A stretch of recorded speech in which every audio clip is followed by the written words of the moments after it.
I always take pleasure in taking part in SNP debates, and I have done a few, and I'm beginning to notice a pattern.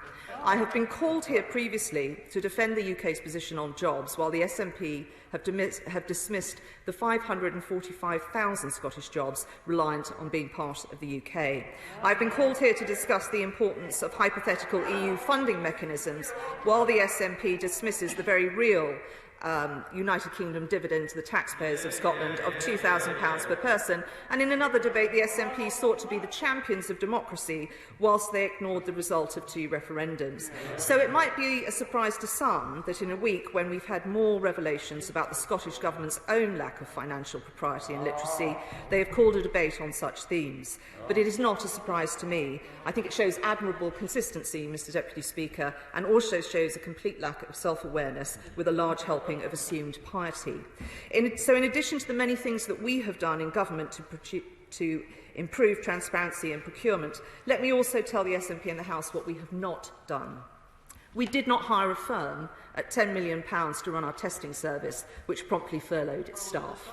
The SNP did. We didn't offer firms that offered PPE to NHS Scotland. We did not ignore them. The SNP did. We did not provide guarantees to a company to the tune of £5 million per job to be secured. Yes, £5 million per job, and then failed to secure those jobs. The SNP did. We did not secure loans without due diligence. The SNP did.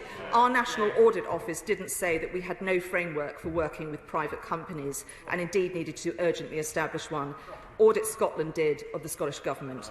We are not having to replace facing lost public funds from capital budgets, money earmarked to build schools and hospitals. The SNP are.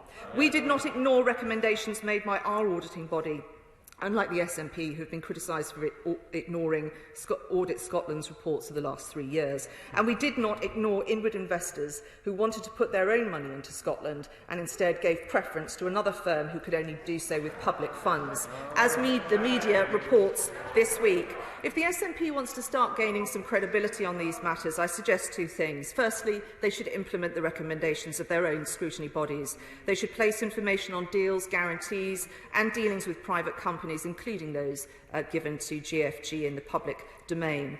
And secondly, I want them to think about the context in which we're having this debate.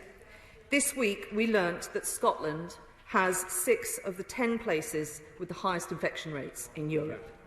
On average, Scotland's school children have missed 119 days of schooling in this pandemic, and those from deprived backgrounds even more so. A massive 216,000 operations have not taken place in NHS Scotland. We have a huge catch-up job, and we have to ensure that we can keep a vaccine programme on track. We're all facing these issues and challenges, and we will meet them better if we meet them together. So for our part, CDL will continue to engage with Scottish colleagues.